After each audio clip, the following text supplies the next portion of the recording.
open streets, etc.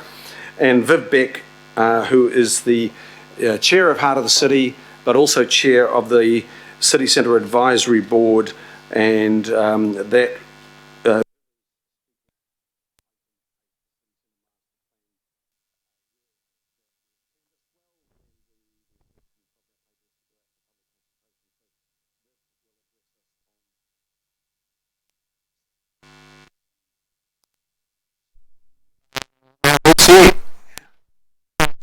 hello, kia ora, welcome. And we have got a presentation and in your very capable hands. Tēnā koutou, tēnā tātou katoa. Ko rangitoto toku monga, ko Waitemata toku moana, ko Bupsi toku ingoa. Talofa lava, and thank you for having me today. Following this presentation, I hope to find ways for the public to understand why under the Local Government Act of 1974, we are legally obligated to make 2 public notices in printed media to inform the public of a road closure at the cost of $1,000. How can we quickly update this policy and make it more affordable for locals in their wards? My second issue is to find out how NZTA and Auckland Transport can update our traffic management materials to be more diverse, affordable, and relevant for community-led action. Pai tui, pai hinga, nā waira, kauti. Good to stand, good to fall, continue on, and eventually the work is completed. Today, a diverse range of professionals are working on solutions and ways for government to invest in mechanisms that are place-focused and driven by community participation. They are researching ways to simplify the consent practice, enhance inclusive design practices, and promote meaningful intercultural interactions.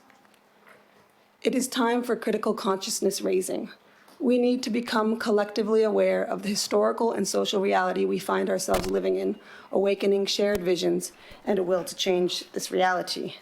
So to understand why I, Bupsi, am so passionate about local policy and greater shared visions, I'll give you a little introduction about my motivation to be an urbanist that ensures Auckland is a city that retains and grows a diverse, inclusive mix of people through bottom-up innovation rather than top-down, exclusive neighborhood regeneration.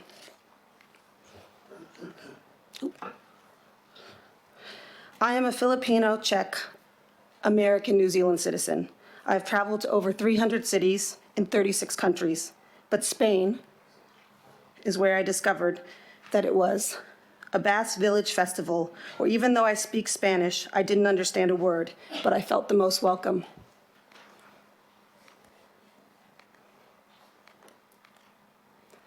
Council needs to direct staff to engage in a process in a meaningful way.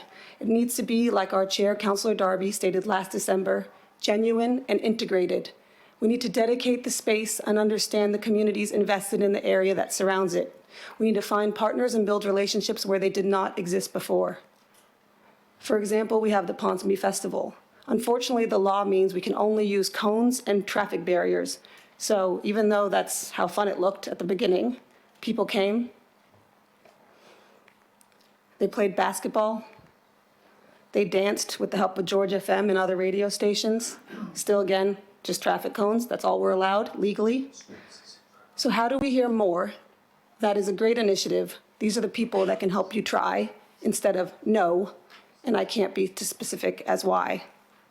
So this is in Melbourne. 3 years ago, a group called Neighborlytics, there used to be a different group, Co-Design, I think, they were showing how it could work, and this police officer started trying to ticket them, and they're just saying, come, meet, hang, crosswalk. And once he found out what they were doing, he took photos with them and was really excited. And 3 years later, that same location now has these parklets in place, permanently, more or less. But it shows that what can start as a trial, within 3 years can be an appealing legal place. And so I'll go back to this slide, but I've shared this manual before, but I don't think we've quite used it yet. It's just a diverse range of materials that make people feel more welcome and invited and like they have a place in creating their own spaces rather than top down. It's a more inclusive materials and design method. And we've been talking about parklets since 2013 here. And that's our only legal parklet since then, 6 years later. And we can see how fantastic it looks. I thought mine was quite nice. And that was on parking. That was even on parking day. It was just to show how people really want to meet, gather, sit around. So some streets that are rich, I just emailed friends that lived in these areas, and I go there often. So I said, oh, what would be a street that for 3 hours you'd like to close as an option, and you together with your community could activate? Papakura. Glen Eden has a huge parking lot, and they close it often, but not with that many diverse materials. So they're actually a very quite active business district. I follow Glen Eden Village. If you want to follow a really active village that's really community-minded on Facebook, they're very good. And then we had in a plan to close McKelvey Street, but nothing's happened for a long time, and those businesses have been closing and opening over and over again. And if you trialed a little activation, you would see how busy these little businesses that have been closing and reopening and losing a lot of money would benefit from trying ways to put people out on the street. Oh, there it is, McKelvey right there. So just the original plan from like 15 years ago closes it anyways. We just haven't done it yet. So why not trial cheap ways to close? And then I'll just leave it on this to show. So that's all the different materials you might use that even while construction's happening, I don't think this city, whether it's in the center city or in outer suburbs, utilizes the joy that color and planter boxes and cheap. I really like these filled potato sacks kind of, but they work and they're softer and they make people feel more comfortable while all the other stuff is going on.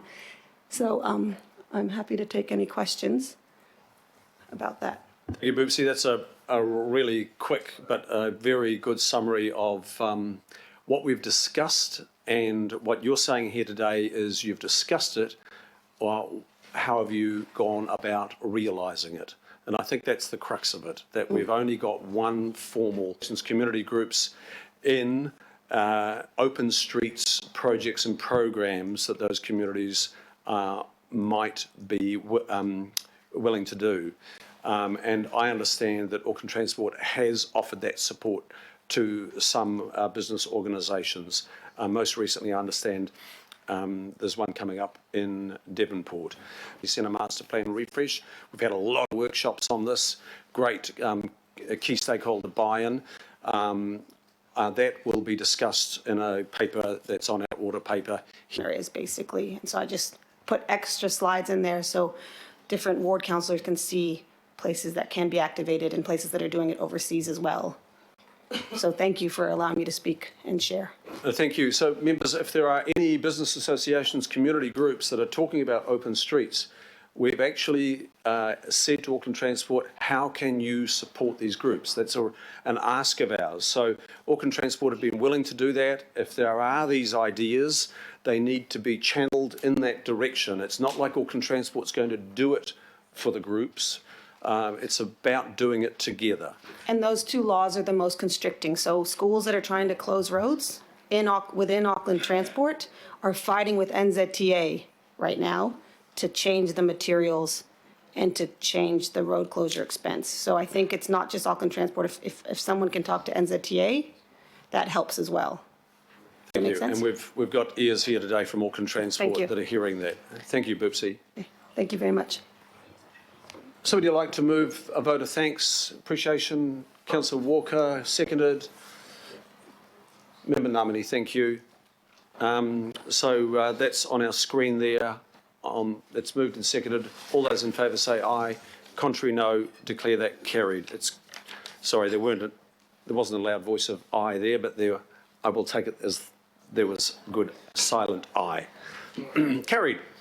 Okay, now we'll hear from Viv Beck, Chair of the Heart of the City, the business group that represents all the businesses of the city centre, be they retail or commercial, above the retail. And Viv is also the Chair of the City Centre Advisory Board. Are you here in both capacities? No, I'm here as Chair of the Advisory Board. As Chair of the Advisory Board. Okay, we'll just make sure that we